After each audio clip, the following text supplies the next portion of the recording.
It's happening. What is going on, fellas? What's up, buddy? How you doing? This is ridiculous. You've caught me in a regular morning. I've got my crazy board behind me. This is all I have to do today. This is it. All good. Set that up for today? That's just for today. That's today. No, I'm just kidding. Just kidding.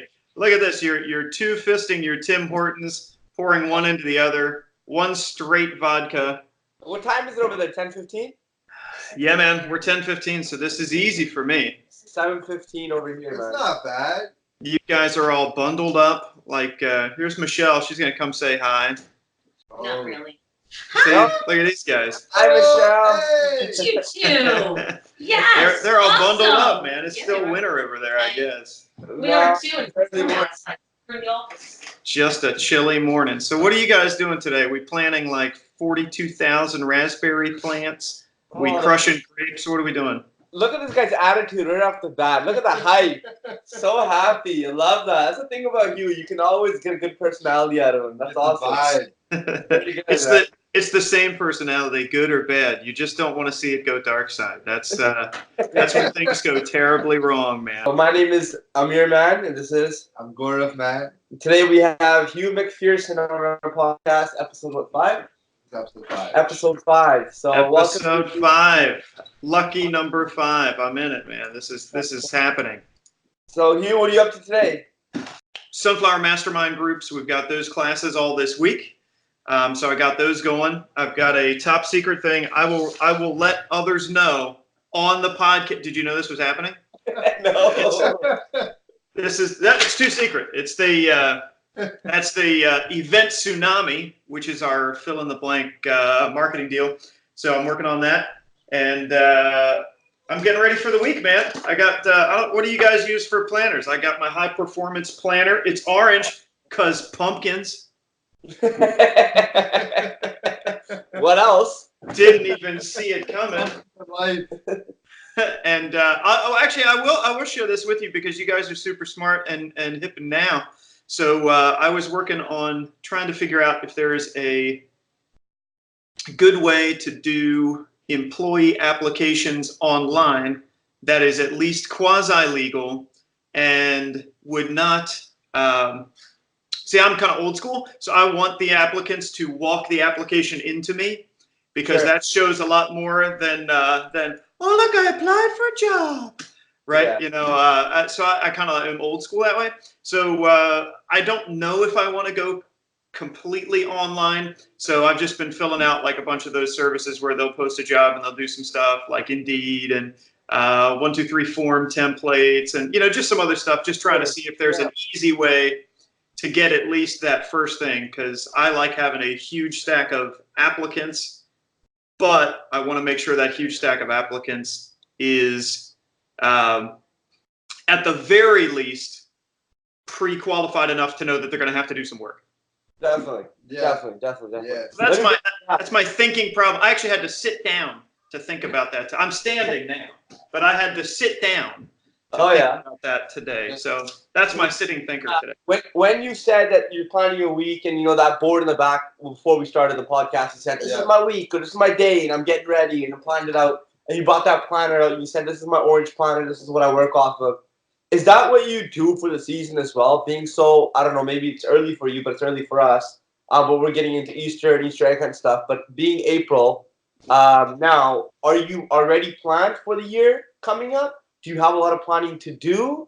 Do you plan as you go? Is this something that you've already set out, to like, this is exactly what I'm trying to hit for this year.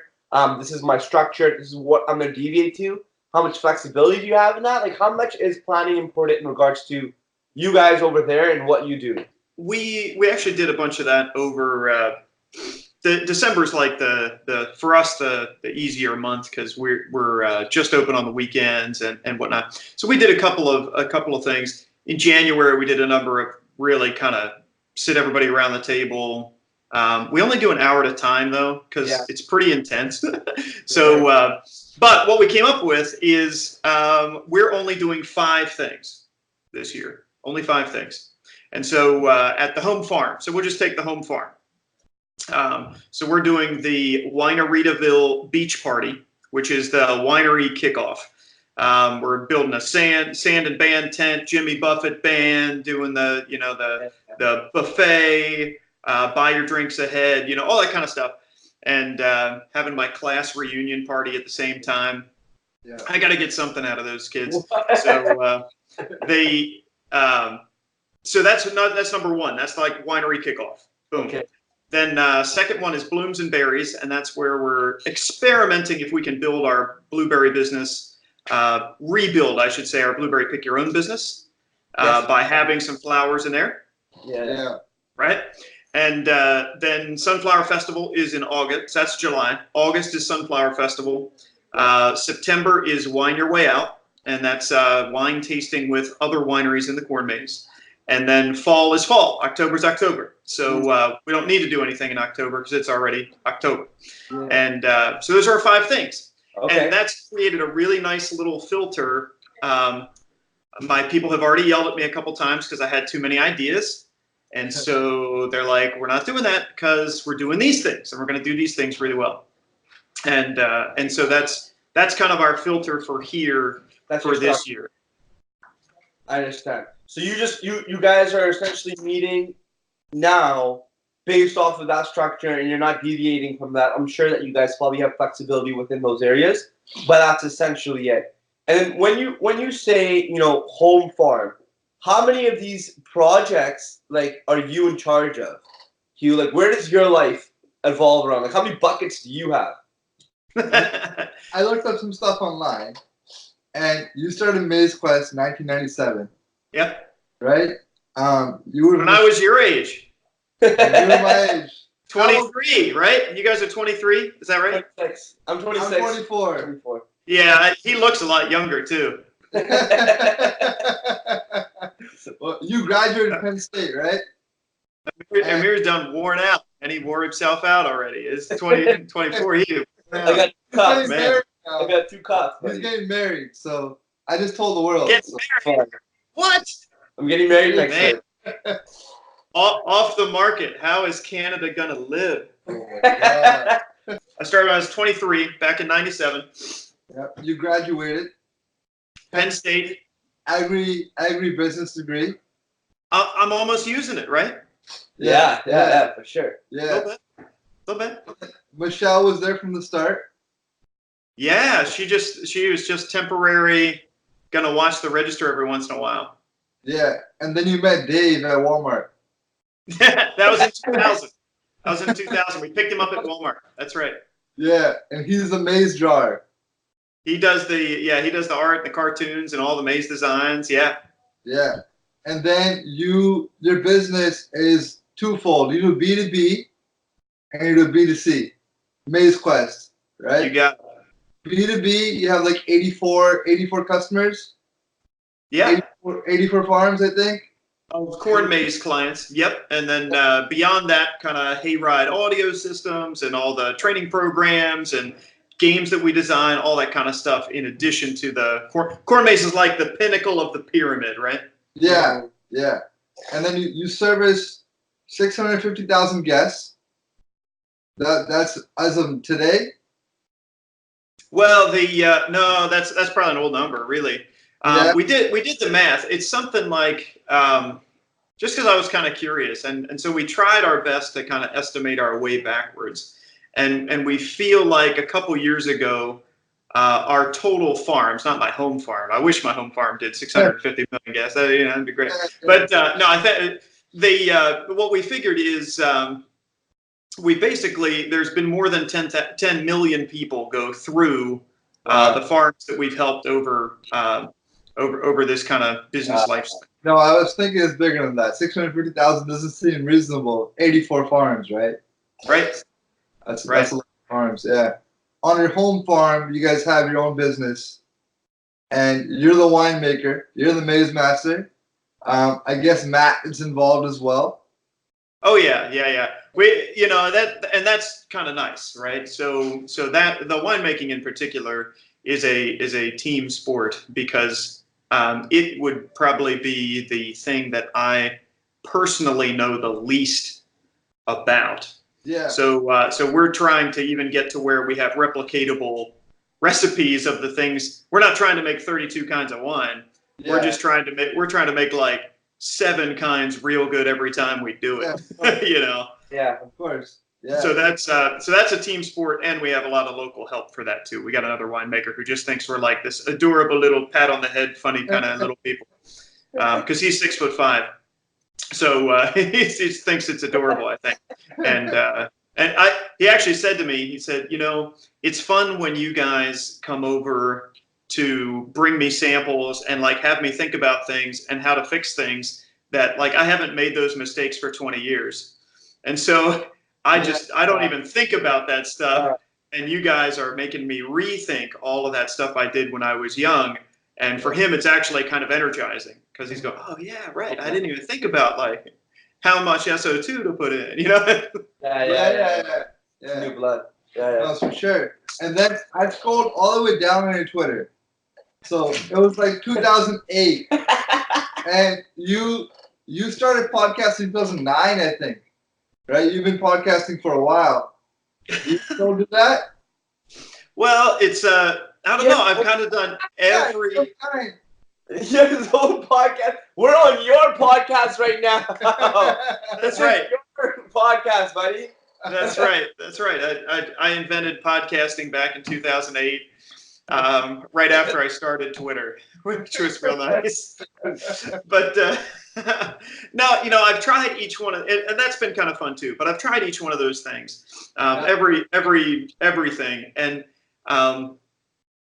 I don't know who your target demographic is. Hopefully, it's young business people. But eventually, you have to pick. Right? You have to pick the thing that's going to work or that works for your market or works for you personally. And to be honest, I don't have a lot of time for Twitter. I've posted twice on Snapchat to like my own children and then deleted it because I just don't care. And maybe when you get old, like me, you know, eventually you don't care. Now, for us, we have seen a shift now. I will say the last 2 years where Facebook was just like ruling the entire roost for everything that we did. And then as it has progressed, we've worked a lot more towards Instagram. Now, I don't personally do a lot of Instagramming, but in our business, we do because winery, Instagram, flowers, completely built that festival on Instagram, right? So you kind of have to pick. And for us, Twitter just does nothing. Like, if I spend a week on Twitter tweeting about Twitties, it just doesn't matter. You know, like nothing happens. So we post out on Instagram, and like after our festival, we were the top 1,100 pictures when you did like hashtag Sunflower Festival. Yeah. For like a week until somebody else held a festival. We had the top 1,000 spots. It was insane, right? So you got to pick what works.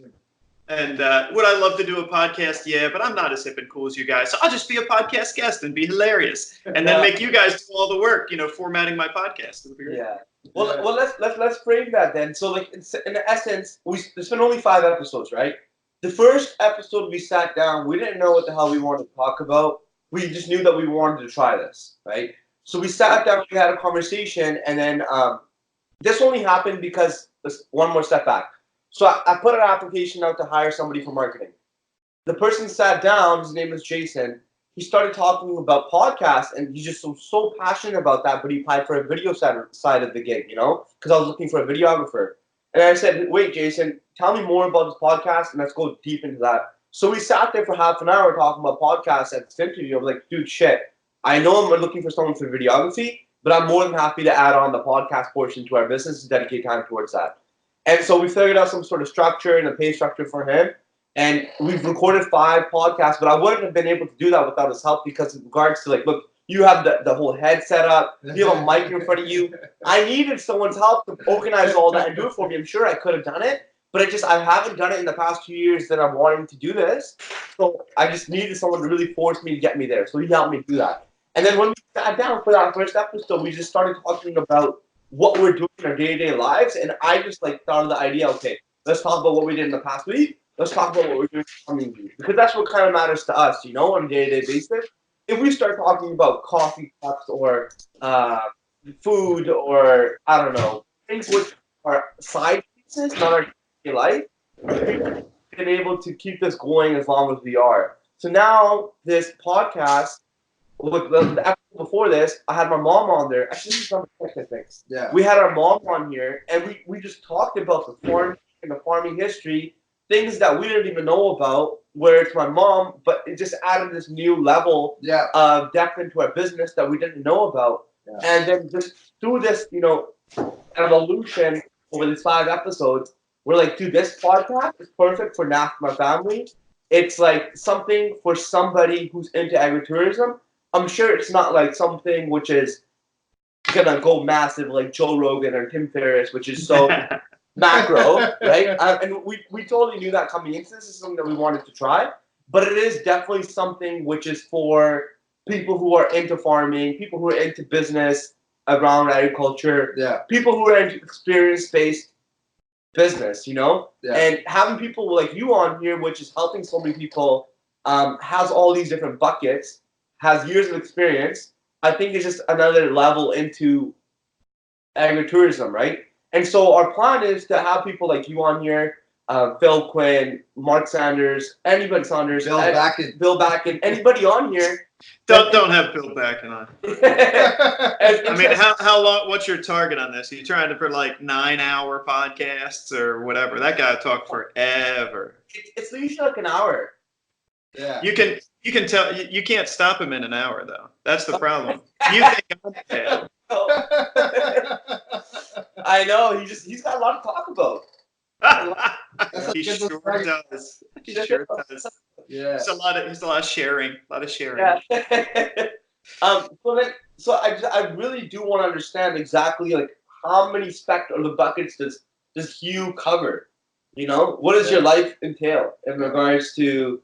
I got my kids, I got my family. These are the things that I do. I go to the gym. Obviously, these things are important to me because I think these are the things that people don't know about you, right? That they love to know about. I don't know that anybody's interested, but they can still know. It's fine. No, so I mean, I know what Tim Ferriss is probably one of our co-favorites, and he always talks about like what's your morning, ritual. What are the things that get you going in the morning? And I wake up, make breakfast for the gang, my kids, and they're both teenagers now, and in high school, and my wife. Then I go work out in the basement because we're not close to any gyms anywhere. So just work out in my basement because I can just kind of roll downstairs. It's nice.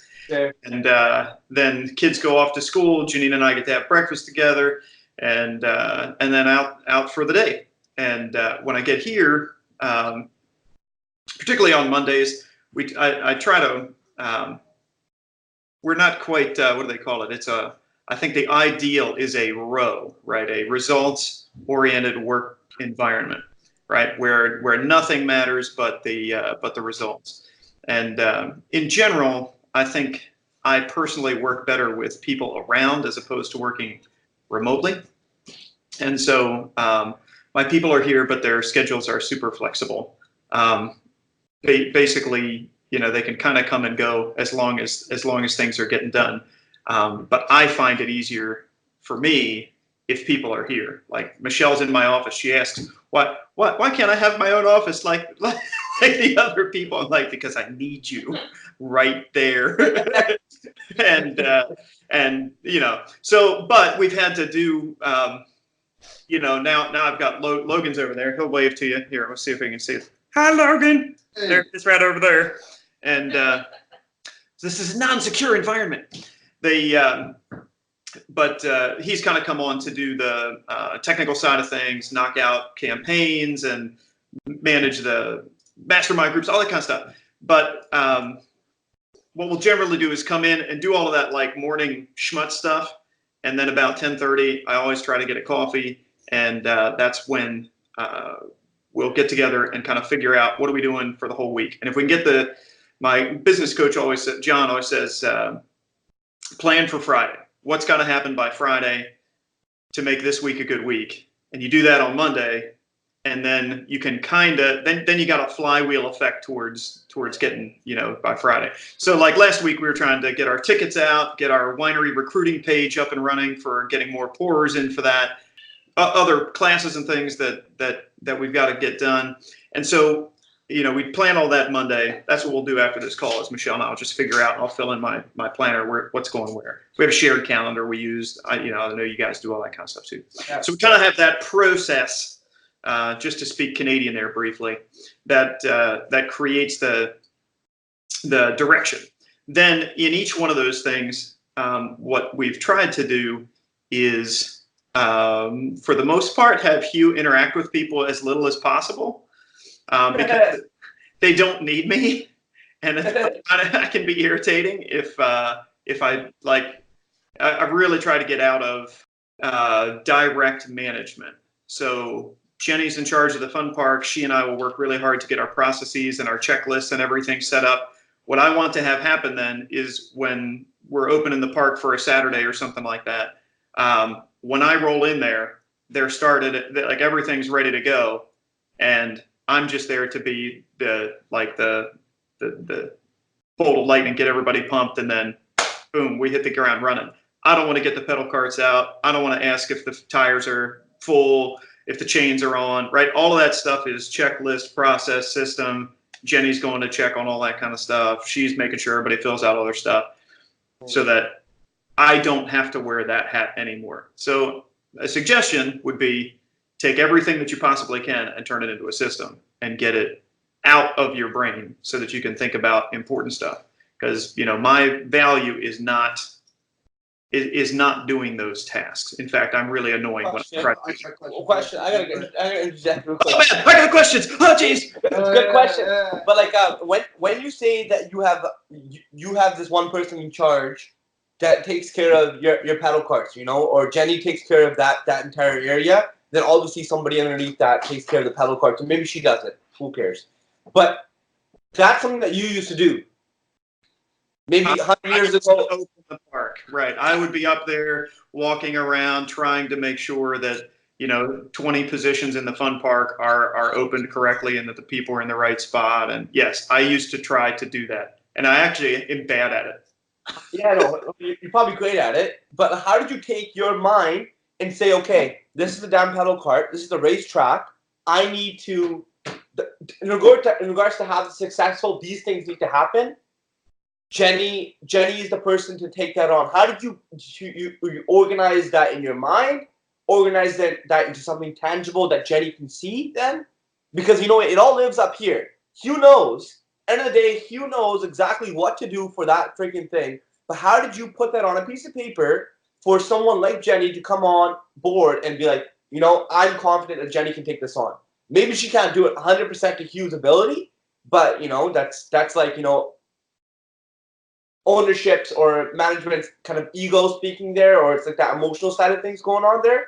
But it's maybe that she can't do it to 100% ability, but she can do it. Now I can go do other things. So how did you organize your mind for somebody to come in and take that on? Right. It's all one of these, buddy. It's all a little pen. You gotta write everything down. And so my threshold's actually 80%.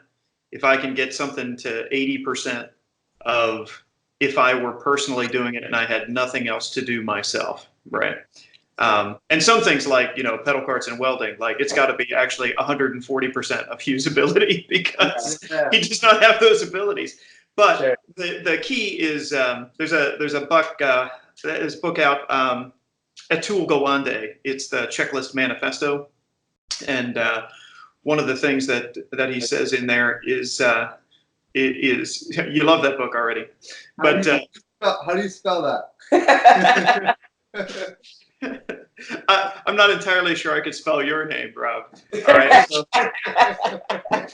Atul Gawande, what? But I'm pretty sure it's Atul Gawande. But it's the Checklist Manifesto. I know that part of it. Checklist Manifesto. Checklist Manifesto. But his point is that even brilliant surgeons, people entrusted with like solving a problem inside your brain or like cracking your chest open and fixing your heart, they found that with a simple checklist, the success rate for brilliant surgeons, the success rate for that operating room went up by a ridiculous % when they just used a simple checklist. The other interesting thing they found in those rooms is the success rate went up when they started writing the name of the person on their like scrub mask. So when the doctor looked up and was looking at nurse XYZ, the doctor could look up and say Jim, anesthesiologist, or Kathy, nurse. When they saw their name, the quality went up again. So to me, if it's happening for people with jobs that critical, right, and all I need you to do is make sure that the slide isn't dangerous, right, in the morning. So it's all checklists. And what I had to do was invest my time, heavy hours, my time up front at every position, writing down everything that would need to be on a checklist, down to stupid steps like open drawer, insert money, ones go on the right and 20s go on the left. Right? Like you have to do really basic stuff like that. And anything that's even mildly complicated that you can do with a picture, you do with a picture. So that's where you guys have to invest the time up front. But basically, you're just writing down everything. We actually have lists called "What should I be doing?" lists, because I kept finding myself going up through the park, and I would find kids who would be like leaning on the counter, and they'd be like, "I'm doing a great job. No customer is right here right now." And I would come up and I'd yell at them and I'd tell them, "You got to do this, this, this, this, this, this, this." I'd list off like 14 things that they would have to do. I would go off, they would be in tears, and they could only remember 3, 2, and 7. And like they were just praying I wouldn't come back. And so what I did is I wrote down all 14 things and I made it a "What should I be doing" list. And that way when I walk up, I go, "Hey, pull out your list. What you got done?" And they go, "Oh." And then, "Okay, well, there's your list. I'll be back. Let's go check in later." I didn't have to get mad. I didn't have to remember. They didn't have to cry. And then when I came back, they'd go, "Oh, I did 2, 4, and 7. Am I okay?" Right? Like, okay, well, try to get the other ones. Right? But it's all just us investing. And I was mad, and the crazy thing was I was mad at them. Right? I was mad at them. And what the heck do they know? They're 14. Crying out loud. They have no idea what's going on. That's right. I was lucky they could find the gem mine. So it was my responsibility, and that full accountability is what you guys have to do, and business owners have to do, and say, have I done absolutely everything? Now there might be people who eventually, like, they're like, I'm not going to do that list, and they're like, well, you're not going to get to work here, right? That's okay, right? I don't even have to get mad when people leave now, because they're just saying, like, you told me everything I needed to do, and now I'm telling you I don't want to do it. And like, okay, well, Accountability. yeah, it's okay. Off you go. It's not I'm not mad at you. It just didn't work out. Accountability. That's so good. Yeah. But it works in a winery. It works in it works in the office. It works designing mazes, anywhere where we have a checklist. Michelle runs checklists. That's how she gets 84 farms, their signs, their plexiglass, their design, their proofing, their game sheets, everything they need. I mean, if she didn't have a checklist, she'd be dead in the water, and we'd be leaving people high and dry.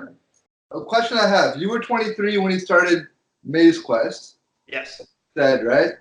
What inspired you to go to B2B? Because when I look at B2B, that's where the cash is, because companies have money to spend versus a customer coming in the door. Yeah. They don't have the same budget, Those larger clients. So, and you only need 10 clients to start or 3 clients to start, and you can sustain your business, and you focus on those clients, make sure they have value, right? And now you have 84 because you have those systems in place, right? Correct. So, I do now. yeah, right? Before you just faked it. So there were a lot of tears beforehand. Yeah. What inspired you as a university graduate to go B2B? Because like a lot of people want to do that, Well, it's one of those things. I think in anything, when you have hindsight, you're like, that makes so much sense. Of course, back in the day, though, you have to remember, even on our home farm, our marketing job was to tell people what a corn maze was, not like have them come to my farm. I mean, you guys have the benefit of growing up in an era when everyone knew what a corn maze was. We predate that, right? So it's a different marketing challenge. And so it may seem like, gosh, he was so strategic back in those days. But what really happened is in 98, we had an extension agent bring in a guy from Ohio, Andy Lind from Lind Fruit Farm. You guys probably met Debbie and the gang. Yeah. And so he brought Andy over, and we had like part of an afternoon, maybe 2 hours together, and I'm trying to tell him like how this worked and how to design, and he just kept saying like, how do you even draw this out? I don't like, how would this even work, and would it work in Ohio and all, and I'm thinking, man, like I can't teach him how to do it in 2 hours. There's just no way. Yeah. And so he said, maybe you should come out. And I ended up going out to, that was kind of fun. That was like my first business trip, right? Where it's like just me and my little, backpack of stuff, and, out to see a potential client. Cause I was like, well, what I should do is I should just put this together. And then like, if I figure out how to do the design, then I can resell it to him and, cut my cost in half, right? That'd be perfect. Very much co-op model. And so we went, so I went flying out there, and it was just like a full half a day with the family, right?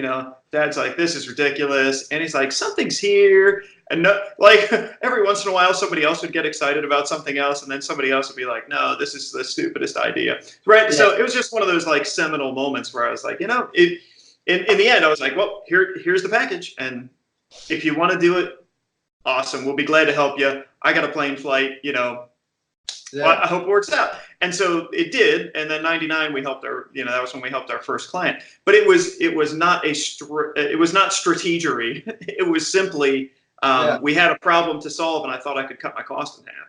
Right. Yeah. And so we kind of just like solved this little problem. And then we started realizing, oh, well, like if he didn't know how to do it, but this is working well for our farm, other people are going to want to know how to do this, but they're not gonna, right? They're not going to know how. And you can't teach them in 2 hours or in a one hour session at NAFTMA, or it just, you can't do it. And so that's kind of where that came from. And from there, like Hayride Audio Systems came because I couldn't be the hayride driver. I actually like wore my voice out one day doing, sequential hayrides. And I was like, I can't do this anymore, and I need 2 wagons running, and now I have a problem. And I met a technical guy who was doing our radios, and I was like, is this even possible? And he's like, well, yeah, I can build that, right? And so, all of them have been those little organic shifts. And I think the key there is just thinking about what problem are you solving for yourself, and then even some of those, not all of them have legs to go be a problem that you can solve for other people. Right. I mean, we've killed a ton of products we've killed just because in the end, it didn't make sense to try to help people to solve it. But it's those organic fixes along the way that I think create the most value. But it's now maizecatalog.com, right? It's most value. And what you have a question? Well, touching your point, I mean, my mom told Amir, like he's in charge of the haunted corn maze, right? And he's like, you should go teach other farms to do that, right? Because that would add value, right? And then Amir's like, no, I want to focus on the business, right? Yeah. So like, there's always question marks there, and they're always because we're young, right? And if you do that, you probably go to older farmers and tell them how to do things, and they might not be willing, I've never run into that. No, you know how you guys are like the punk kids at NAFTMA? That was me. Yeah. Oh yeah. In the 90s, right? I was like the adorable sidekick that would go to NAFTMA. Oh right. Yeah. So it was. I probably went to NAFTMA when I was 23, 24. It's my first one. You guys have a head start. Oh yeah, I guess. Yeah, the first one we were 22 maybe. I was 19. 22? No, you were 19. I was 19. I was 21 then. It's Tennessee. Yeah, that was nice. Yeah, you couldn't drink then. I tried to eat. Yeah. Yes, that's fantastic. Yeah, that was good. Yeah. And then, how big have you you've scaled your business over the past 10, 15 years to where now you're doing B2B and you're doing B2C with your home farm. You obviously have a lot of years left, right? And you have a trajectory moving forward. are you happy with where you are now? And if you're happy with where you are now, where do you kind of see yourself moving forward to? Yeah. Well, twofold. So at the home farm, I think what we've done the past couple years is really bring a focus, kind of like I was saying, we only do 5 things, but even in those 5 things, they all make sense. So in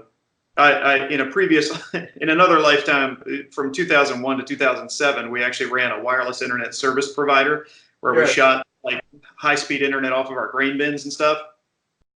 And that business was just tremendously distracting. I'd work all day and then I'd throw a ladder on the back of my truck and like go climb on somebody's roof and like hook up their internet. And it was just bonkers. And so I know, like you kind of squint your head and go, what the heck are you talking about? Yeah. And so we found a buyer and that was a really interesting process. A great time when you learn what you email to people and what you say to people needs to be like 2 different kinds of things. Because I had my one partner send an email that just about blew the whole thing up because it got forwarded to everybody, where a conversation, it's real hard to forward. Oh, to a buyer of that company. To the buyer, yeah.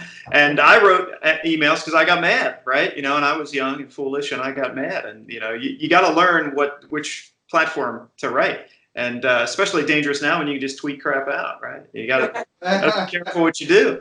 So that was real good. But one of the things it was doing is it was pulling me in 2 different directions. It was splitting my focus, right? And so now what we've done is shed that business, and it was just such a relief. Like the next day I walked in, I'm like, oh my gosh, I'm just the Maize Master now. Like I don't have this other weird thing that pulls on me.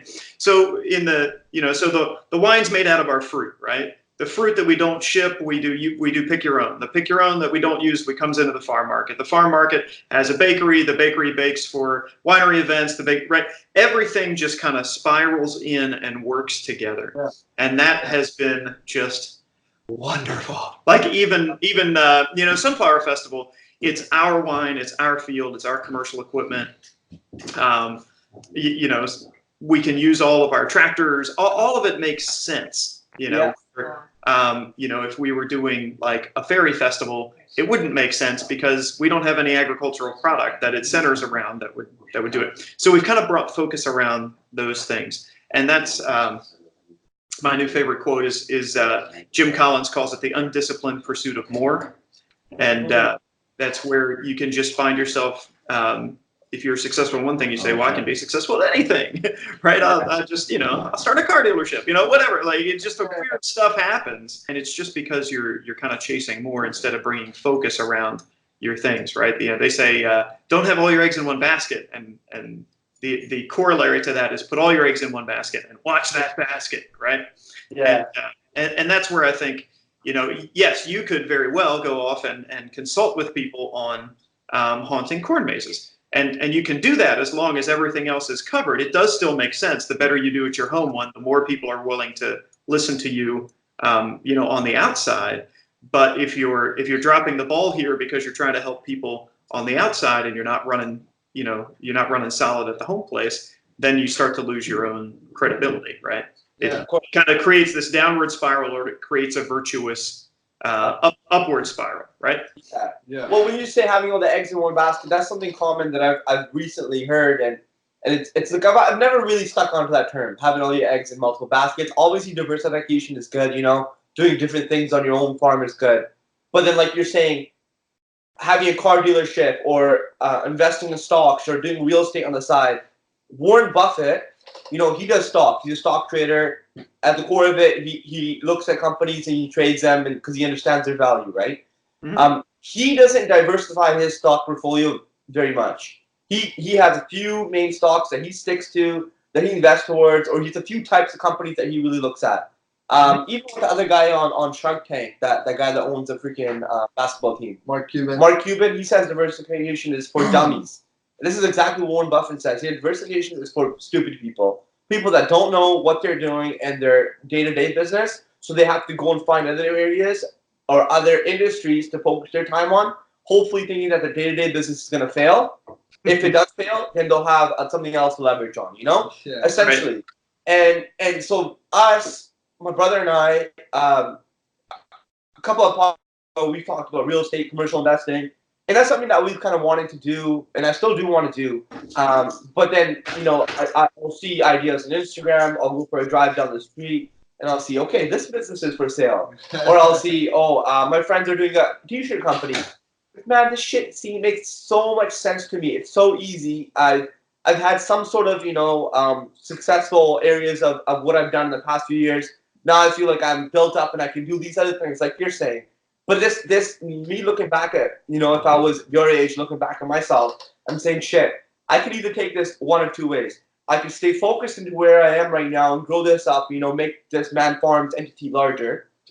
Or I could say, hey, Man Farms, I don't want to invest 100% of my time here anymore. I want to take that 17.5% or 25% somewhere else and invest it there. And maybe that will be successful, but then I'm losing percentage here, And so why am I doing that? Is it because I think that this local area is Man Farms is not going to provide enough for me? Or is it because I think Man Farms is going to fail? I don't think Man Farms is going to fail, but I do want it to be bigger than I currently am, And that's where I am right now in regards to what I'm doing on a day-to-day basis. I really want to, because I spoke to the guy who owns Clovermead. Do you know Chris, yeah. Chris Eamster. And we were just, one of those nights, I think, at the end of the national party where you kind of drink at someone's hotel room and you try to get kicked out. And we're essentially doing that. And this was at Cincinnati, no, not Cincinnati, Connecticut? Connecticut. And he said, you should do a pop-up farm. I'm like, a pop-up farm? What the hell are you talking about, pop-up farm, right? Like, the pumpkins just pop out of the ground? And that idea kind of just really rattled in my brain, and it's been sitting there for a while, and it's been, 2 years now, to go somewhere and set up another Man Farm, or go somewhere and set up another haunted corn maze. Because that's scaling the unscalable, right? And where is most of the reward? It's not doing something repeatedly, selling more coffee, it's margin. But if you can take another Maize Valley, or you can take another Man Farm, just set it up somewhere else in the world, obviously it'll be wildly, ridiculously difficult, right? Because all of a sudden I have to clone myself, or I don't know what I'm going to do. Maybe I have to do a bunch of checklists like what you're saying. But the upside is massive, right? If I can figure out this, there's obviously a bunch of areas in the world that don't have a Maize Valley. There's a bunch of areas in the world that don't have Man Farms. There's a bunch of areas in the world that don't have Underwood's Family Farm Market, And you can really take the knowledge that you have, because we have intelligence in regards to what we're doing that nobody else has. It's because we're living what we're doing, right? It's not like something like you're saying. You had to go there and teach Andy step by step how to do it. It wasn't something that you were just, able to launch a podcast over.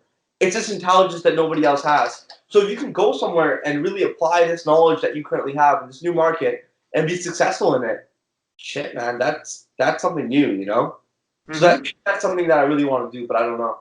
So it's just, that comes back to what you're saying is that I didn't really know when I was younger in regards to where I'm investing my time. And then afterwards, we brought everything into your currently home farm, and we're able to grow everything around that, and everything works synergistically. Synergistically, yeah, you got it, man. That's a big word, dude. So that is maybe something where I really need to emphasize things on. But it's really helpful hearing that from you. Yeah, well, and the key is what we have that a lot of places don't have is we have a starting point, and we have something that we can lock down the processes and the checklists and everything at Man Farms, so that you don't start from zero at another place. And one of the things you got to watch talking to Chris though, because Chris is especially with the kids. Chris will kick you, and it worked. It made you think in a completely different way. Yeah. Some of the times he's serious. Some of the times he's seeing how far you'll fall for it. But and that's okay, right? It's a mental exercise. But just when the last time I hung out with Chris, when I left him, he was going to go home and sell his farm and like open up a carpet warehouse or something. And then he called me the next week, and he's doing something else, So you got to be a little careful with that guy. But we can do that, and we can lock down our own place And then the key is, can you start to replace yourself? That's So nice. when I start to replace myself here, that lets me do some of my business to business stuff. I don't know that I need to go start a Maple Lawn Farms anywhere else, because I have that outreach portion of what I do. So in our trajectory, on the outreach business to business side of things, yeah, we want to sell more attractions and work with more farms and make them successful. You bet. Something that I really get a kick out of is the online classes and teaching and the masterminds and the coaching, that kind of stuff. My mom was a teacher, so I think I came by some of that genetically, and I just dig that. I mean, I kind of like you. I kind of count my success by how many clients I have who are bigger than my home farm, right? And I dig that. You say, well, why is an old farmer going to listen to me? And I'm like, well, I don't know. Why does someone whose fall operation might be 3 to 5 times a multiple of my own farm's fall operation, why do they have me do anything? Yeah. Right? And the reason is it creates value, and if you were helping people do things or making it easy for them to expand or to add a business, we've had a couple clients that have quit their full-time jobs because their fall business has worked, right? And that kind of stuff is a rewarding part of my future trajectory, right? I want to make sure that we're helping as many people as possible with. I think one of the interesting things that I think we're on the beginning of the curve is the whole mastermind and coaching. That just simply is not done in the farming community, business community. It's everywhere. Yeah. Yeah, for sure. No big deal. So I think that's an interesting trend. It's kind of like when youth sport leagues came out, and then all of a sudden, 7 years later, the high school has a state-winning, basketball team, or like my little tiny high school. After it was about 8 years, we have collegiate, D1 school girls lacrosse, because 8 years ago somebody started that course, and they started getting better faster, right? Yeah.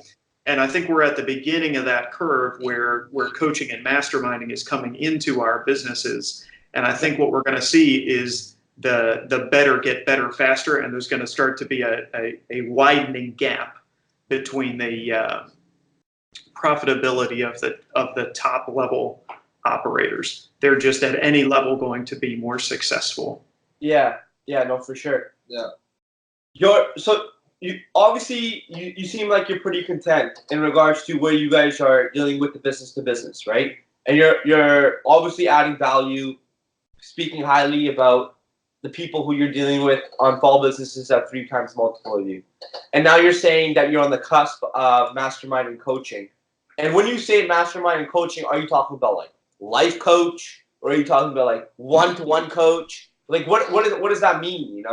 What does that mean in your eyes, and how does that mean something for the client? Because myself, I see people who are like life coaches. Sometimes it's like a freaking Ponzi scheme. It looks like they're trying to sell you some snake oil, especially when they're freaking like 19, 20, and they say, I'm a life coach. I live life, You haven't done anything. That's right. Yeah. So, go ahead. To touch on that point, I remember in California, we were walking down. What's the street called? On the very end by the beach. Venice Beach, man. Venice Beach. Venice Beach, right? Yes, you was there. And you mentioned what changed your life was a mentor. I still remember that. You said what changed your life was a mentor. Like that really put you over the top. So I think we're trying to touch on the same point. Like, sure. How did you want to become that mentor from the mentor that you have? Like you're adding value to someone else, right? So. Yeah. What are you talking about in regards to this coaching? What are you talking about? Huh? Yeah. Yeah. Well, it's just been an interesting process, and my kind of main story was in 2015 was a classic time when I bit off more than I could chew. Right. We went from no paperwork to winery production, tasting, licensed product, and open by the first week of December. In addition to doing all the other stuff that we were doing.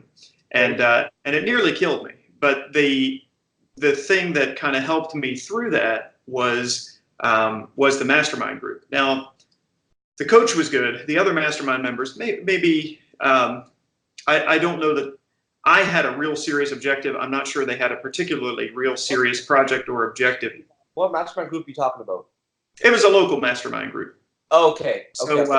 This was just in like the business community here. My coach had a mastermind group. That's how I found him. Was I was looking for. I got referred to him, joined the group, and for me, I took it super seriously. So every month, I had my homework done. I had something for them to evaluate. If nobody else was too interested, I just would monopolize the time and have them work on all my stuff. I'm like, whatever. I mean, if you're not ready, I'll take the time. Thanks. And that process really drove my personal accountability. And, not just I have an idea, Hugh's the idea guy, but drove me to really complete, close the books, have something done. What did I accomplish that month? And really keep after it. And I think a lot of us get distracted by the day-to-day things that we have to do. I mean, I know we've all had a day. I'm sure you guys have had a day where you're like, man, I am exhausted. I have been working all day. And then you think about it for about 5 minutes and you can't figure out what the heck you actually did. Every day. That's daily. Every day. Right? Did I move my, on the books, there's like, did I move my vision forward? And the answer is no, you did a bunch of crap today, and some of it needs done. There's no doubt. I mean, Gaurav, you got to pump wine, man. You got to get it from tank to tank. You got to do some work. It's not all fluffy stuff. And but I would have a lot more of those days when I'm not using my planner and I'm not planning with Michelle and I'm not being strategic about that day-to-day stuff. And then when I have my monthly coaching meeting, I don't want to walk in there with my crap not done. And that's the accountability level. Someone outside your business, you guys know this, outside your family, right? And not your employees, because as well-meaning as they are, and like I say, my employees will yell at me. They'll tell me I'm wrong, which is great. We have a very good relationship in that respect. And I listen. They don't think I listen because I don't look like I'm listening too much when it's happening, but I internalize it all, and I rely on it really. But there's a need for that third-party person that you respect outside of all of those positions, right? I work with my dad, and I have long-term employees, and I have a lot of teenagers and whatever. But there's that third-party person that you respect, that you don't want to disappoint. And if I've told you I'm going to get this done, and I'm going to get this product launched, and I'm going to get this event set up and whatnot, that's where coaching and masterminding, I think, needs to make this transition into agritourism and into our farms. And I think we need to we want to run them like a business and not like a lifestyle family kind of thing. So I think that's that transition that I think we're on the beginning edge of. Yeah, very interesting. Yeah. Is that where your boot camp comes in? Your boot camp? Well, the agritourism manager bootcamp is very specific. So it's something that's more like a class. I'm going to teach you how to do it. I'm going to give you all the parts and pieces and papers and templates and everything. I'm going to give it to you, deliver the course, right? Where like our Sunflower Mastermind group, we have content and we have an agenda and we are moving you in a very purposeful direction to your festival. But along the way, in that mastermind group, that's where when you present your site plan for your festival, everybody looks at your site plan and they go, why is that there? Why is that there? Are you sure about that? I don't know if you can, right? Which way are the sunflowers going to be facing? Everyone's working on it in a group environment. And that's the mastermind versus the direct coach. Like I have a direct business coach now who I go in and I present my stuff and what I'm doing. He gives me his feedback on that and holds me accountable to my specific things. Where the mastermind is the whole group is working on your stuff together. It's like a layer above, it's cool because we all get to post out things like, hey, NAFMA group, what do you think about this? Which is really cool. And you get some feedback. Neat. Still up to you, like to go 100% do it. I mean, Phil's a nice guy, but he ain't going to call you up and be like, Amir, how's goal 4, 5, and 6 going? He's not going to do that. You know, Bill's not going to call Rob, make sure he's making wine right. You know, it's like a layer above that, and you need this layer, and I think this is the new layer. That's a more purposeful and intentional working together, right? It's the mastermind concept. Yeah. So are you literally, so coming back to the point of time management, you're obviously trying to take this mastermind group and trying to take it off and to have more businesses invest their time into your services. Then are you essentially figuring out how to spend more time less in your home group, time less in your boot camp, and then create more checklists in this? Like, does this come and swallow everything over? Like, what takes priority now? Yeah, it's fun. I just pulled this off of my chart as well. This is kind of how we organize things, and I found it from Joe Calhoun, who was at the couple of NAFMAs ago. But he had a really interesting way of thinking of things. There's objective, strategies, priorities, and tasks. It's basically kind of how you work those things together. And all of these things, again, kind of make sense with what we do, right? We try to make sure that even when I'm spending time on, and a couple of times, you know, the gang's been like, dude, you're spending a lot of time on this Sunflower Mastermind, right? And yes, I am. But anytime I spend time on that, like I fixed my own site plan while I was in there. I presented for 3 of the classes, and I go to the 4th, I'm like, wait a minute. I keep telling about this problem, and I'm not sure I've solved this like site plan problem that we had last year. Yeah. So I'm going to fix it. And I did it, and then I could come back and I could fix it. So even for me, it's an accountability cycle on an event that we're doing anyway. Definitely. I'm not trying to teach them how to put on a car show. Right? Yeah. I don't hold car shows, you know, but I'm working on my own festival at the same time. So, you know, our Event Tsunami marketing plan, we're marketing 5 events, right? So the more I perfect that, the better I'm going to be at my home farm and simultaneously, right? So everything fits into that circle, right? Yeah. If I get really good at promoting events, my 5 events are going to be incredible, and I can teach other people at the same time and hold each other accountable along the way. You know what I would pay for, you? I'd pay for like a phone call of me calling Hugh and be like, listen, man, I'm thinking about the Sunflower Festival. Give me it in a nutshell. I want to know exactly what to do. Let me write it down. Bam. That's it. That's honestly all I need personally, because you'll give me all the key points. Then I know I have enough ability to go and research that on my own, right? In regards to growing sunflowers, there's probably millions of different topics and like how to do this and what to do, right? In regards to line queuing, I can look that up. So you give me the breakdown, like, listen, you're gonna have this many people, or you're gonna have issues in regards to planting your sunflowers, or they should be this tall, or you should look at these seeds. And in my mind, I can figure out exactly like, okay, I can go this seed resource and I can look at these items because I know this is here. West Coast Seeds has all these dates on here. I can figure this out. I can do it all. And like I can adapt while I'm doing it myself. I can adapt it to my own climate, my own environment, my own changes. Whereas if I go to the Sunflower boot camp with you, Hugh, it's gonna take me some time, and I'm just not willing to invest time to hear all. Like I've been through enough schooling, is what I'm trying to say, to know there's some key pieces that you take out of every teacher's mouth that just stick with you. Yeah. So I just want those hard facts given to me right now. This is like what you're talking about. Like I just want the magic, you know. Maybe it's my millennialness, me being young, that I don't have the attention deficiency. You know, maybe that's what it is. But I just want the hard facts. I just don't want to sit in this damn class for freaking, you know, 6 or 7 or 3 or 4 hours. I just can't do it.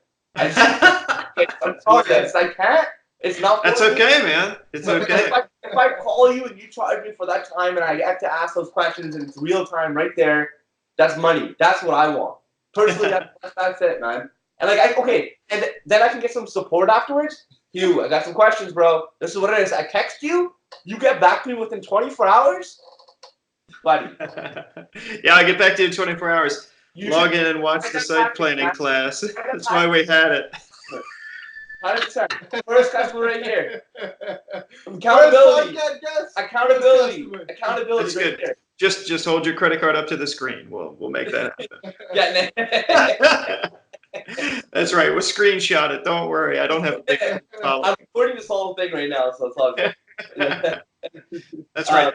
And that transfer of information, it happens in different ways for different people. There's no doubt about it. And but I think that's that.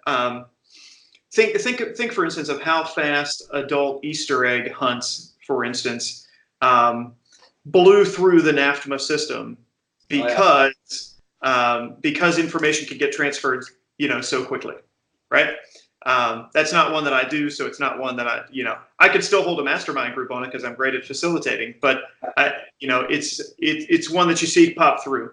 But there are other things like zombie paintball that you see roll through, and now, pardon the pun, but it's all dead. Yeah.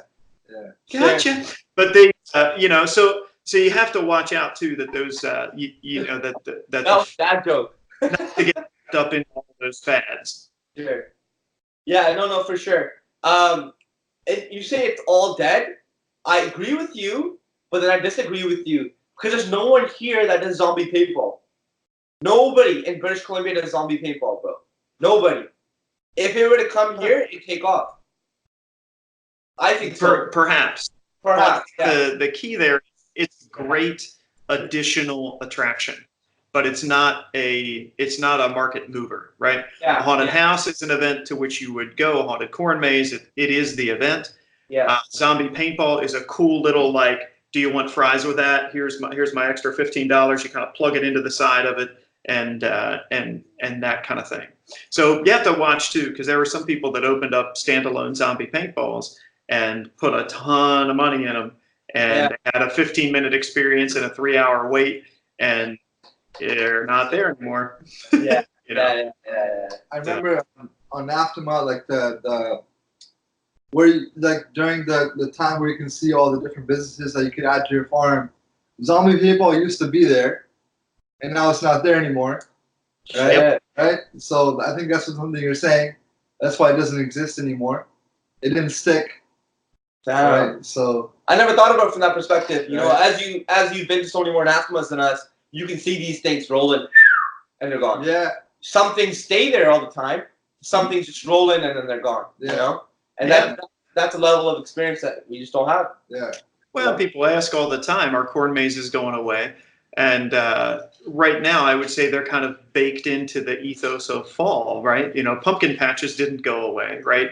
I mean, pumpkin patches started maybe 10, 15 years before corn mazes did. Did they go away? No, right? It became its own people-moving event. Yeah. And I think that's it'll be interesting to see with sunflowers, right? They could be a fad, or they could become the thing you do in August. It just depends on how the market responds to it. But like anything, right now there's going to be a million of them, and then it's going to contract because not everybody is going to do it to the same level, to the same ability, to the same market area, right? Northern New Jersey is a lot different than Abbotsford, which is a lot different than rural Pennsylvania. So they're gonna blow up for a while, and then they're gonna contract, and then the big ones will be left. Well, I definitely do agree with you in the essence of a fad, and I haven't looked at it like that. But now, when we were first planning this, I think it was in December or January. They all asked, are we going to do the daytime corn maze? Or they all asked, where are we going to put the sunflower maze? That's what everybody kept saying to me, right? Because I do the farming, so I lay out where everything goes. Let's get rid of the daytime corn maze. Let's just remove it all together, put the sunflower maze there, and then that's our, main attraction in regards to daytime mazes. So that's our plan now, is we're going to implement that sunflower corn maze, or sunflower maze, exactly where the corn maze is. And that's going to be our daytime attraction. And so, but the thing is, it's in August, and obviously those flowers only hang around for so long. And then my parents kept asking me, well, what are we going to do in October? What are we going to do in October? And after I went to, I think it was not Vala's, Linvilla Orchards. I think they do it. But they do the witch's house. So they go through the sunflowers to the witch's house, and it's for a kids-oriented attraction, right? So my perspective, my thought, because I've grown sunflowers in the past here, they look ugly in September and October, right? They look disgusting. Yes. That's an attraction on its own if you can make it for haunted. If they're disgusting enough, if they're more willowed in and they're creeping, and then your graphics are around that, and your marketing is around that, I feel like that could be like a from 4 o'clock or maybe 5 o'clock to like 7 o'clock window where kids come and do trick or treat, or 5 to 8 kids come and do trick or treat, and that 7 to 10 window is when you have the adults coming for your haunted. Because our haunted and then our sunflower are right next to each other. And so our haunted corn maze is not going anywhere. We tripled our revenue from the year before. It's something which really our costs were 1/3 of that, and so we made a lot of money on it. It was really successful. We had a lot of buzz. We got a lot of trouble from the city because of how busy we were, which is a good sign. So now our moving trajectory is to obviously do that bigger and better and add on ancillary activities like you said. But then our sunflower corn maze is right next to it. So the main thing was, if we're getting rid of daytime corn maze, what the hell are kids gonna do, or what are we gonna do for this time period, And then I said, let's add that on. So maybe that's a way for that sunflower maze to be more of a staple and to take on not that fad presence, but more of a long-term presence. Or maybe that sunflower maze turns into like, I don't know, sorghum maze. I have no freaking clue, but like it's gonna be Instagram oriented. It has to be. Mm-hmm. Like Sunflower Maze is an Instagram festival. If you think about these things, it's an Instagram festival. It's a picture oriented festival. People want to come there for the damn picture. They don't care about anything else. Right when they show up, the girls are like, that's it. Repeatedly, over and over again. Mm-hmm. So that's what it is, and that's kind of like where the mindset is. I don't know if it'll go away. Maybe it will, maybe it won't. But not everybody has a sunflower picture. Who knows? This is what you knows. This is what we know. I don't know if I know about it, but I mean, and the culture around that is interesting. We were just at a modern art museum in Pittsburgh, and there was a wall at the end of a hallway that was just totally painted pink, straight over the window. It's just all pink, whatever. Yeah. And sure enough, every millennial group there just taking their pictures and posing for their little Instagram things, and all talking about, we got to do the foot shot, we got to do the sneaker thing, we got to do oh my gosh, it was kind of adorable and hilarious, but in the end, it's kind of like shooting fish in a barrel, really. It's just they're primed to do it. It's kind of like when you put in a coffee bar at your farm, you might as well charge $4 or $5 for it because Starbucks has already trained the world to buy a $4 or $5 coffee. Yeah, they don't want They don't want a $2 coffee. No. Yeah. No, I don't. Exactly. When I go and buy a coffee and I see this cheap styrofoam cup, I'm like, shit, I'm only paying $150 for that? Like, charge me $4, give me like a decent sized coffee. I don't care if the margin is the same. Nor do I care if it's the same coffee. I just want to have that feeling of purchasing it. And being a little younger, Hugh, I think what that kind of relates to is the likes, is that clout, C-L-O-U-T. I don't know if you've heard this term before, but clout, it's like you taking this picture, you're posting it on there so you can prove to your followers or your friends or your fans, Sure. something to talk about, I found somewhere neat that you haven't found yet, buddy. That's right. So I really appreciated that one term that you said. It stuck with me. ROW, your row, results-oriented work. And so, do you implement that on your day-to-day basis, or is that something that you implement more on a macro or more on a Friday basis, or what is that 1 week, basis, or how does that work? Yeah, it's really just I think when you have the right people around, I don't need to monitor Michelle. She needs to go run out take the kids to the dentist. What do I care, right? I mean, it actually costs me time and mental energy to try to manage that process more than I know she's going to come in and do her work, right? Now, if I didn't trust her to do her work, then I'd have to have like sign out procedures and like request off 2 weeks in advance and all this other kind of crap. But that just means I have the wrong person. Yeah, exactly. If Jenny needs to come in at 10 and leave at 6 instead of coming in at 8 and leaving at 4, do I care? No. I mean, there's like that overhead, and I think sometimes you get too wrapped up in managing all those little details that you end up wasting your own time. Yeah. Managing those processes. Same with the checklist. This is the first sunny day, but this is going to be like our first nice week that we're going to work outside. We're going to get to prune all the raspberries, start working on the bamboo maze renovation, and and right, we're gonna walk out. We're gonna get some lists, get some plans, figure out how far we're gonna go in each kind of thing, and then we'll have some goals for the week. Then Jenny gets the people in she needs to get the job done by the end of the week, and they'll tell me if I'm being irrational about how much time it's going to take, which I always am. Yeah. And that's why it's the 80% rule, but kind of eliminating that overhead of I have to be in complete control of everyone at all times. That just wastes your personal time. In the end, it's kind of like there are times when I've had something on deadline and I've had 6 people out there standing waiting for the next thing to do, but my 15 minutes is still more important for me to stay here. I'll burn that much time just to get it done. And one of the ways to kind of frame that was a couple of years ago. I even forget who it was, but they said basically take the gross dollars in your business and divide by 2,000 hours, which is what we should work if we actually worked regular hours, right? Yeah. And you come up with a number that is a very big number, and then you start saying, is my time, is what I'm doing now worth this per hour? Yeah. So we did things like Michelle and Jenny have their own Discover Card sub-accounts for my Discover Card. I don't want to know. I don't want to go pick up paper at Sam's Club. I don't want to know that we're out of Sharpies. Yeah. I don't even want to know.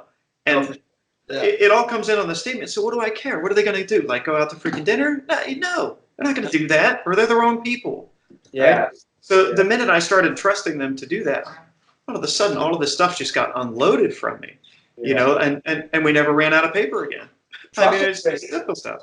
Trust is great, right? But then again, how do you keep them accountable? Maybe that's an issue that you had initially, but now people have been around for so long to keep themselves accountable. Or is that something that you just trust your employees to do? You say, hey, listen, this is the deadlines, keep yourself accountable. And you forget about it completely, then they remind you? Or is that something that you have to remind them and say, hey, listen, you're supposed to get this done at this time, it never got done? Is that something that you do? Or like, where do you step in? Where's your communication in that area?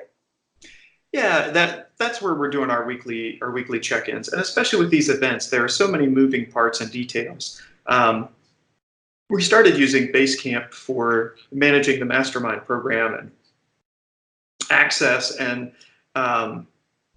questions and delivering content and making sure everybody has the right information, and that has turned into a pretty cost-effective system for us for these events, where we can essentially sit down at the table together and brainstorm everything out, right? I always like to say I've got a lot of RAM, a gigantic processor, and no hard drive. So when we're doing it, right, it's go time. We're in the moment. We're writing things down. Actually, we'll have 5 or 6 tablets, and we'll assign each person. They might be on food. They might be on parking. They might be on wine shipping container conversion. They might be on food and buffet or whatever. And then as we're all brainstorming things, we'll be like that list, that list, that list. And there's like 6 people writing stuff down so we can get it all out. We call it the detail dump, right? And we'll dump out all the details. And then we hand all those lists to Jenny. She puts them into Basecamp by subject. And then I'll have either Jenny and Janelle or Michelle and Janelle go through, and they'll assign the person and the date by which those things should be done. And then we'll review that together. So I won't come back in until the final review. And generally, I'm just saying, is that enough time for you guys to get that done? They'll be like, yeah, we can do it. And they're like, make sure you get your stuff done, Hugh. And right. So that's it. That way we can kind of track down through there and make sure that we're on task. And then when we have a meeting, we're not meeting. What I hate is talking in the air. When you just meet and you talk about a bunch of stuff and then you all leave and nothing. Oh my God. You don't know what happened, who's accountable for what or whatever. We just go back to that list and we just go down through the list and we're like, not done, done, great, awesome, yes, no, on task, don't have to think about that right now, bang, bang, bang. Oops, we didn't add that. And that's what those meetings become. So they're kind of shorter and shorter and shorter and shorter because you're not trying to figure out what to do. You're just making sure you're on track. Yeah. Damn. Yeah. That's really good. That's great. I want to ask you one question. going back to a little bit before, you said that zombie people was a fad. You've been part of NAFTMA for a long time. How many years have you been part of NAFTMA? Since '99, I think. Okay. 99 or 2000. Yeah. 20 years. Do you think that even within NAFTMA, there's keeping up the Joneses? That everybody wants to do something that's no? Oh yeah. Yeah. Absolutely. Absolutely. I don't know if that's true or not, but like that can be part of it, and it could be a fad. That's why you're thinking of it as a fad. But you're certainly seeing in those 20 years where there's been fads and there's been the things that stuck, right? So I want maybe you can go back and give us an example of something that was a fad everybody thought would do really well, and why it didn't work out. Well, more than fads and the same idea as keeping up with the Joneses. I think the other key is homogenization, and we definitely see a lot of homogenization over the past, particularly kind of 10 years, right? And if you think about it, sometimes people will use a euphemism like, "Oh, that looks like a NAFTMA farm," and that just means they have apples, a farm market, a corn maze, a barrel train, a jumping pillow, and then like one neat thing that's different from everybody else's farm, but everything else is the same. Yeah. And I think that's a danger, because what everyone's trying to do is bring certainty and clarity to an uncertain and unclear module, right? So people are thinking, I want into this business. I think it's great. I know I'm going to get rich quick if I just open a corn maze. How do I do it? Oh, there's the 6 things I need. I'm going to put in those 6 things, and then I'm gonna be popped out the other end of like the snozberry machine from Dr. Seuss, and I'll have a perfect little entertainment farm. Yeah. That's what everybody thinks is going to happen. Pop-up shop. Pop-up farm right there. Pop-up farm. That's what Chris. Right? Yeah, and order these 6 things and you're going to be fine. And there's a big danger in that, because the one thing that keeps us from not being every other that last twist and touch of individualism. That's right. And there's a huge danger in neglecting the importance of being authentic. And early on, we kind of figured this out when we were designing corn mazes, and we would have people ask us questions like, "Oh wait, does this mean that I have to be a Maize Quest and change my name to Maize Quest, kind of like McDonald's?" And we said, "Oh my gosh, no. Yeah. Don't. That's like the worst idea. You need to be you and Jim Bob Family Farms, whatever it is. You need to be you, and we'll design the corn maze, but for heaven's sakes, don't become a cookie cutter Maize Quest." And we've seen those cookie cutters around, and you see them come in, and you see them go out. Another fad that's really interesting, and you might be old enough to know this one, but was the indoor inflatable bounce center, right? That was super hip and amazing. It started like 15 years ago, yeah. And then for 5 years, it was just this interesting thing. The next 5 years, there were 2 in every shopping center, and now it's hard to find 1 in a market area. Is kind of where it's down to. But everybody took their kid to the inflatable bounce center, and everybody thought, man, if I just bought 6 inflatable units and I rent a warehouse space and I have 2 party rooms, this is going to be the easiest way for me to make money, right? And there were franchisers out there, man, hawking it. Cracking it, Jungle Gyms, and I mean, there's a bunch of those inflatable franchise, Bounce Town, and whatever. And man, I'll sell you the franchise package. I'm going to get you in. You got to get into the ground floor. All that kind of crap that people say. And the same kind of thing. I think sometimes people get sold a bill of goods on all you need's 15 acres, and we can turn you into an entertainment farm. And I think what you're talking about is brand. You need to have your own brand, right? You need to be Maple Lawn Farms, or you need to be what does Bill always say? Maize Valley, we make beer and wine fun. And every single video he does, where it's us, we embrace our culture in regards to our social media and our Facebook. We embrace our culture. We embrace the people that are working for us. You mean Canadian? Sorry? You mean Canada? Your culture? Punjabi. Being Punjabi and being Sikh. And then because there's not that many people out there that are doing stuff that we do and being really family oriented, this guy's laughing. I hadn't noticed. I just look at you guys. I'm like, they're Canadians. That's all I see is Canada. Just embracing that. That's really worked well for us in regards to making that connection with people. And then the family as well. And that's just really, really, divided us with our competition. We have a direct farm. Apple Barn, Lauren Taste. They're literally a 3-minute drive from here. 4-minute drive right there. And they're massive. They do really, really good in fall. And that's just really separated us. Like, we're the mans, that's the Apple Barn. And we have goats, they have goats. We sell a commodity, right? They sell another commodity. It's just selling strawberries next to another strawberry farm.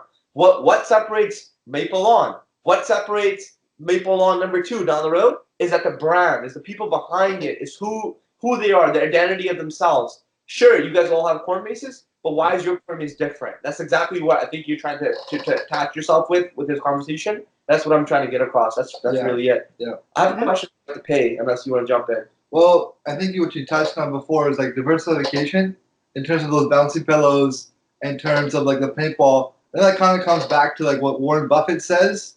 Like, don't be stupid. Like, stick with the things that work. I mean, like our businesses, like corn maze, pumpkin patch, that's what works. That's what you want to invest in, right? And you're working on a winery. I'm sure that's what you want to invest in. Where it's like maybe the Sunflower Festival is going to stick around for 5 years. Then it'll be 10. Then it'll be 5. Then it'll be 9. Right? Maybe it'll be that stock that sticks around and hits that market value that make sure it keeps around. Right? But that kind of touches on that point. No, 100%. I think for sure. Go ahead. Yeah. Yeah. Anything to add to that? Yeah, it's it's kind of like back to John Schaller, who says in Destination Bootcamp, what do you have that nobody can get anywhere else in the entire world, right? Yeah. And that's the differentiation, right? Whether it's the big honker donut that he was talking about from that bakery lady, and it's for you guys, it's your heritage. You also have the wine that's a differentiator from your neighbors. And can they get an experience there? The haunt is a differentiator for you from your neighbors. And for us, it's the access to the stuff. Like we have pretty low barriers. If you come into the orchard, we're going to make sure you guys can pick apples. We don't have them all roped off and crazy stuff. And it just cracks me up when people are like, the pick your own. We hate those people. They come in here and screw up our orchard and whatever. And I'm just like, cool, send them to Maple Lawn Farms. I'm so sorry you've had such a bad experience. I'll take the hit for you. Because it's just part of our mission. We're just very open to having people do that. When we have a sunflower festival, I let you cut them, right? That's the one, like we had this other complaint. They're like, we love this guy's sunflower fields and we just want to stop by, and they pull off the road and there's no parking and they don't let them pick them. How did you figure out how to pay your employees, Hugh? How do you figure out how to pay your employees now? And then how are you still keeping it fresh for them? It's a super challenge, and it's not really one that translates very well, just because every area is different. Northern New Jersey, Canada is different. New York State is different. That just gets you into kind of a quagmire of apples and oranges. Sure. So you just have to find, I think, the right people in the right job, and if the math isn't working out, then you've got to change. You've either got to change the business or change the person, right? So there again, that's where systems keep pushing down how far decisions and processes can be made, which will save you, and expanding the scope of what the top people can do, right? So making sure that they're in charge of increasingly more valuable events, products, classes. Are you spreading the load over different business organizations? I know you were talking about your social media person. Maybe you couldn't support that person simply on a haunt trail basis. Yeah. But if you're spreading that over your pick your own, over your market, your wine, your whatever, right? Then you're able to better support that person. Sure. So, our social media girl Janelle is also the bookkeeper, also taking care of 8 streams worth of content that she's got to keep pushing out the door. She also bottles, she pours at events, right? So it's creating. She's worth it on the bookkeeping, but just being able to expand her scope makes it more worthwhile year round. Yeah. Right. So that's it's a real challenge. Michelle books all the groups and does all the franchise ordering. So if she only booked the groups, she wouldn't work all year long. Sure. Right. Yeah. But because of that other business, we're spreading that load in a completely different sector of the revenue pie. Definitely. Are you generally paying per hour, or do you have a salary contract? How do you usually work it? Is it per job, or how does it work? It's per job with some incentives built into the different built in different places. The incentives are tough. If you read, I'm trying to think of where all this stuff came from. There are too many business books in my head. Drive, Daniel Pink, Drive. And there's an excellent whiteboard explainer. Sure. So since you have a very limited attention span, you can watch like a 5-minute, little YouTube video on it. But you have to be very careful what you incentivize. One of his big studies is when they paid kids to get good grades. The kid would never get a good grade unless they knew they were going to get paid after that. You totally screw people up.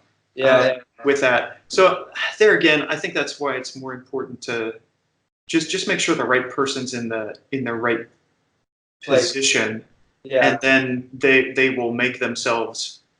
They'll find ways to create value. When you were initially bringing up, these employees that now you have that manage a lot of your time, right? Did you know that you kind of just wanted these positions beforehand, or did they just kind of develop on their own? You're like, oh shit, like this is taking up a lot of my time. Maybe Michelle can take this on, or maybe Jenny can take this on, whoever it is, and that just kind of happened, or were you like, for me to grow at Maple Lawn Farms, I need this person, so I'm gonna go hire this person. Yeah, the fun park one was one that essentially kind of just it was one that spiraled out of control, and I wasn't able to get anything done, so I had to kind of move somebody into that position. So that was one where we actually really defined that. The bookkeeper position was one where I had a lady who'd been with us for years and years. She retired.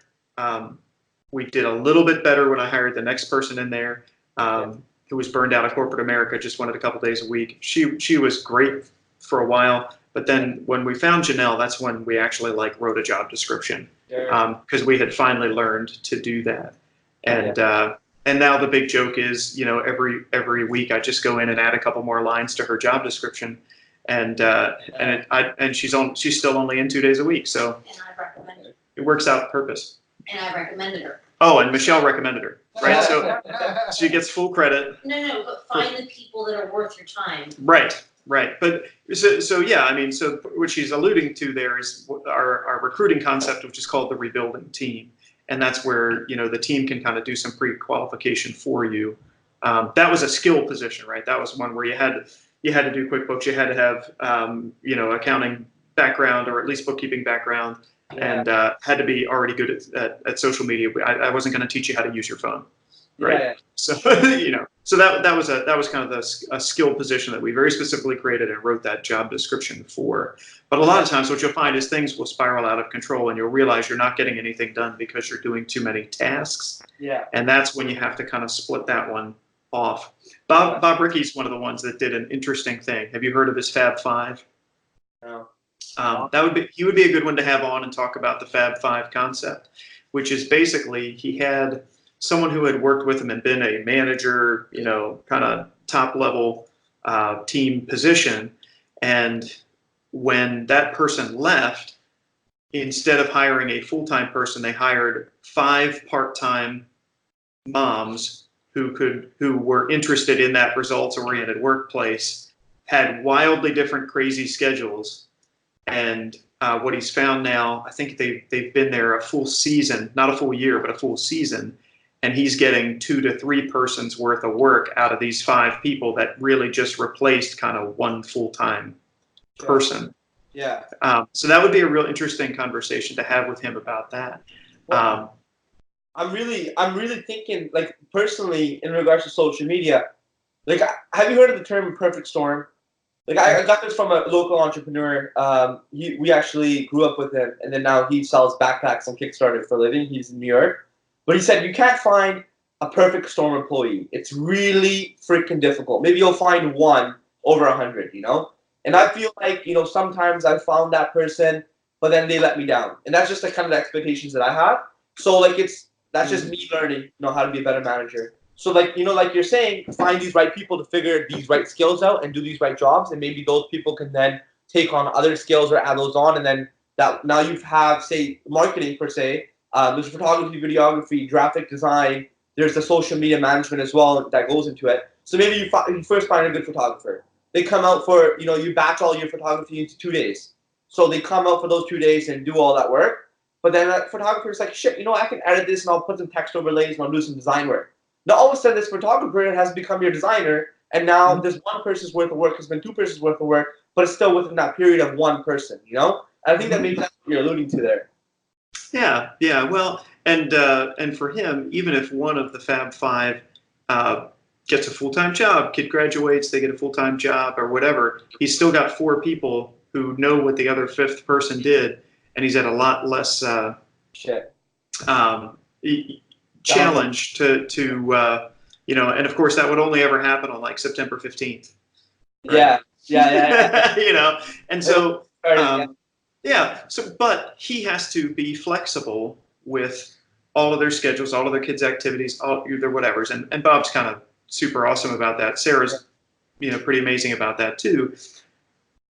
But they have a system in place where they're keeping those 5 people accountable for getting things done, right? Sure. Bob and Sarah have to be absolutely 100% on it, or those 5 people will be floundering, wondering if they're doing the right things or whatever. So that, you know, it's a challenge, but it's one that's, you know, I mean, Michelle worked through 2 pregnancies, right? She worked at home. She, you know, I mean, you know, and she was getting her work done. So what do I care, right? Yeah. You know, I'm not going to say like you have to pay for childcare or you can't come to No. But that doesn't really make sense, you know. Yeah. But so something to think about. He would be a good one to really talk about that. I'm relaying the secondhand story of how things, right? But he would be a much better interview to talk about that. Our biggest challenge as a winery is education, because everybody knows red and white, but no one knows fruit, right? Because I was interviewing a potential employee to handle a regional job in a different area. Like there's the Fraser Valley, there's Vancouver Island. I'm trying to get her to manage Vancouver Island, but I asked her what's her biggest competition, and she was listing off all these other local fruit wineries. But our biggest competition is actually other grape wines. Sure. Reds and whites, man. Go ahead.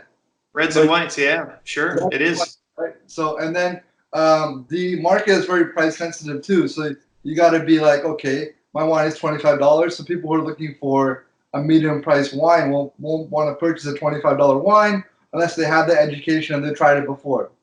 Right. So, like, is that your biggest challenge? Is that the way you're looking at it versus what I'm looking at it, or? Location is really our biggest challenge. Location and Pennsylvania wine distribution laws.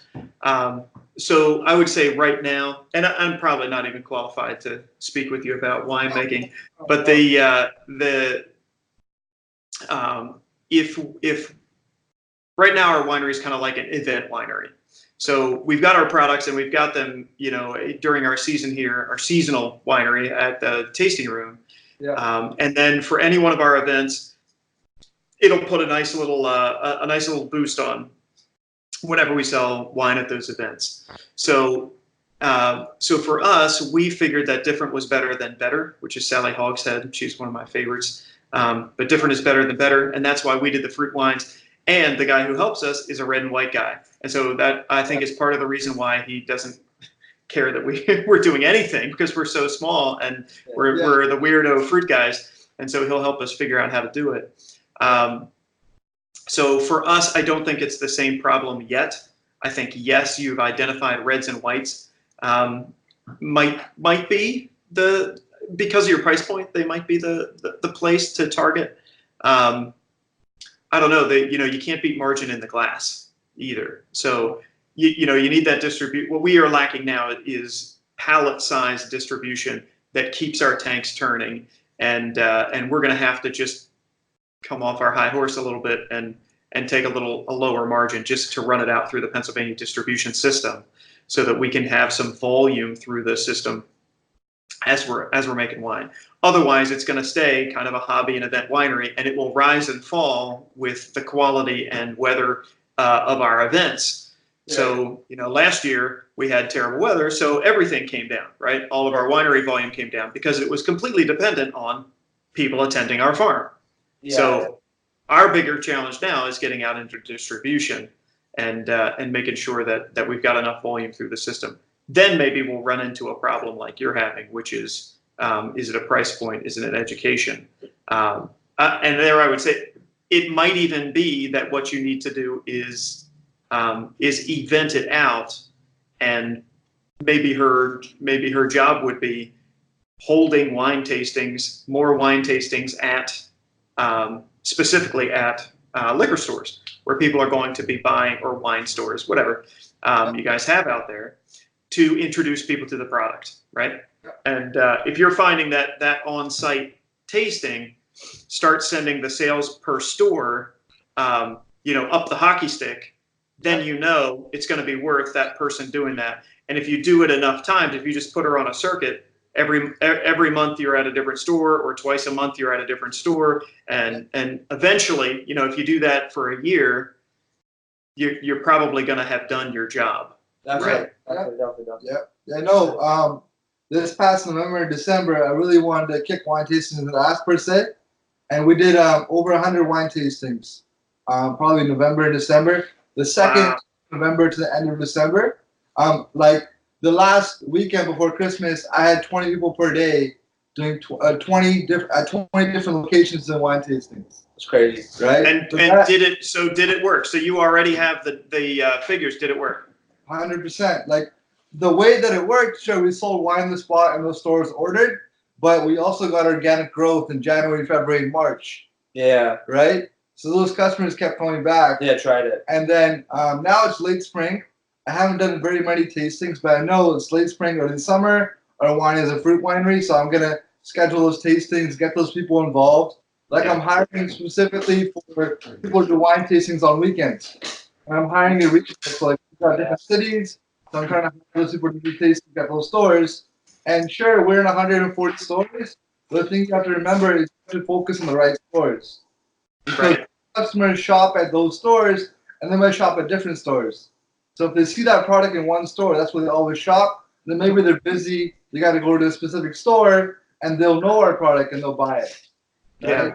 So these are stores in which you already have product. You're not trying to get product in that store. And if you leave, then they'll be able to buy repeatedly at those stores.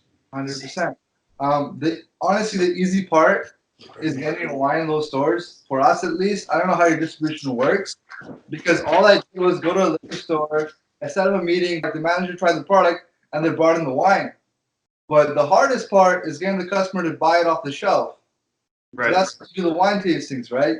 So that's where the education comes in, because the customer doesn't know the product. They purchase red or white between the price of $12 and $20, and we're selling a fruit wine that's $23.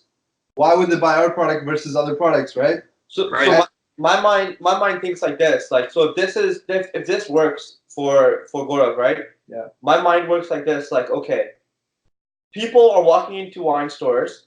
They're looking at this gentleman or this female standing there. Hopefully, it's an attractive person, because that always sells. Yeah. And then I'm gonna have to hire it out. I guess I'm gonna have to hire it out. It has to be an attractive display. Right now, my brother, all he has is a table with a tablecloth, a bucket of ice, and some wine sitting in it. Right. So my thing is like, okay, let's get this display attractive. if it's like a cardboard facade or if it's something which is replicatable, which is not too expensive, maybe it has some lights on it. The person has something kind of attractive, gets them there. Number one. Number two is there should be a social media campaign that is coinciding with the graphics that people see when they walk in to that liquor store, because it triggers that, like, yo, I've seen it online, I'm seeing it in person, I should go try this. Or I've seen it here, oh wow, I'm reminded about it online, I should go buy this. Either back and forth. Then number three is we need to get our wine in influencers, in the hand of influencers that are local within that area, within that liquor store.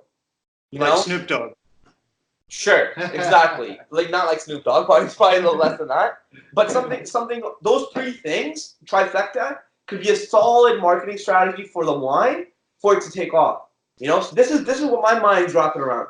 So now, Hugh, my challenge with this is got an idea right now. I want to execute this. Who do I delegate to do this? This is the main issue that I've been running into for the past year. This is what I'm trying to conquer for this year, is to figure out these people who I can put in this position, pay them enough, create enough checklists, make accountability, set these expectations up for them to take these things on.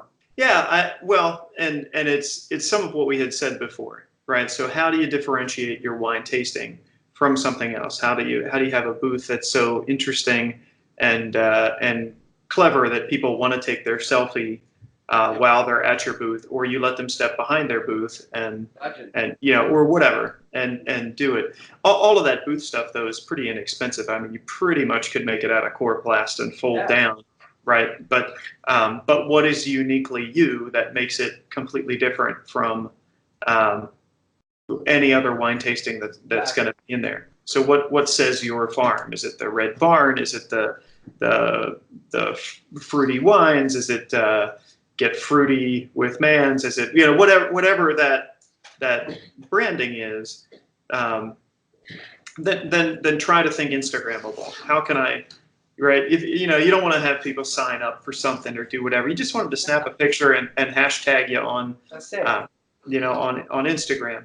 So you're standing there anyway. It's really not that. Can you make it? You have to be thinking, all right, could a 20-something year-old girl who weighs 105 pounds take this display in and only make one extra trip to her car, and then still do the tasting, right? Can it not be?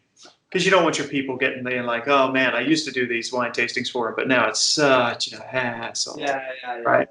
But you kind of want it to like roll in there, hit the button, turn on the lights, and the stuff comes on, and it's like, how can you make it magical for them? I would say a good sign shop with a good designer is probably where you want to go. But sketch out the idea. The key for you guys is what's so Man Farms and so cool that no one's ever going to see in a wine shop. Yeah. Only when you guys get there, and simple enough that I can get my picture in it. Yeah. No, for sure, definitely. Instagram.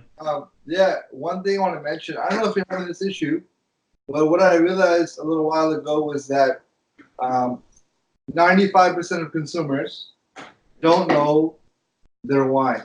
They know nothing about wine. And I was trying to figure out the right person to do a wine tasting. And then I realized anybody can do a wine tasting if they know 2 or 3 facts about the wine. And then they become an expert, right?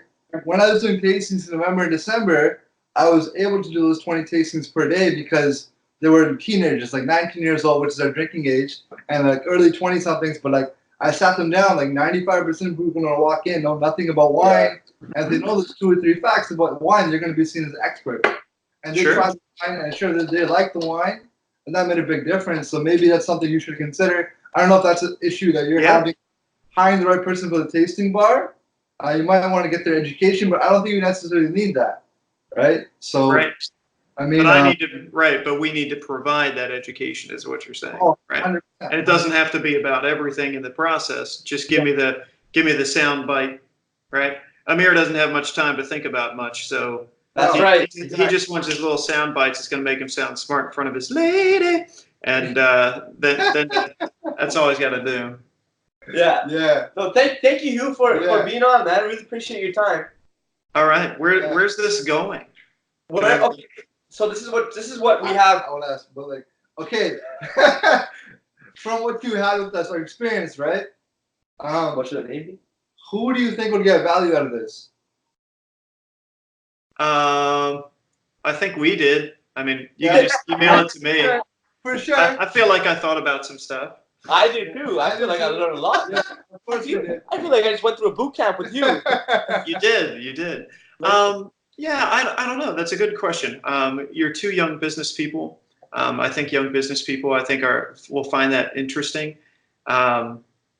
We're Americans and Canadians getting along well together. So I think it's both sides of the border. There's no wall between us. It's great. I mean, NAFMA might get a kick out of it. I don't think I insulted anyone too much other than Chris, which is fine. He's more than big enough to handle it. But Bill. yeah, Bill. Yeah, well, he's my doppelganger. That's like the joke. All I need to do is grow up. Like in 3 days, I could impersonate Bill Backen to the point where I'm not entirely sure Michelle would know the difference. Next NAFTA, you guys should come dressed up together. Exact same twin. Just boom, get my goatee on, Yes. and then just trade name tags. Yes. And really freak people out. Like, wow. They'll say things like, wow, Hugh, you really look like you've aged poorly this past year. And then they'll say things like, Bill, you look amazing. How did you do it? And, stuff like that. I think NAFTA might like it. I think that a lot of people, I don't really care, to be honest, who might really like it. I got a lot of value of speaking to you. 100%. Yeah. Like, I learned a shit ton. Yeah. I've always wanted to have the conversation, which is deep dive with you. I always want to have a conversation with other people in NAFTA, like I mentioned before, that I really want to just talk to. And I think that really just helped me. And we recorded this conversation. Maybe it'll help someone else. Yeah. That's essentially it. Right? Yeah. Business people. Yeah. Entrepreneurs. Entrepreneurs. What should the name be for the podcast? The name be for the podcast? Yeah. How about Whoa Man? That was a play on your name. Yeah, I know. I got you. You got big dad jokes, man. I do. I have some sick dad jokes. It's pretty amazing. My kids are so proud. I don't know. I don't know if you have to figure it out yet, right? Yeah. Maybe you do when you listen on Apple. Maybe you do. Yeah. Yeah. But all right, Hugh, thank you so much, man. Maybe we'll do a part 2 someday. Yeah, maybe we'll do a part 2 someday in a couple of years. Yeah. It'll happen. Cheers. All right, buddy. Cheers. We'll talk to you soon. Yeah, cheers. Bye.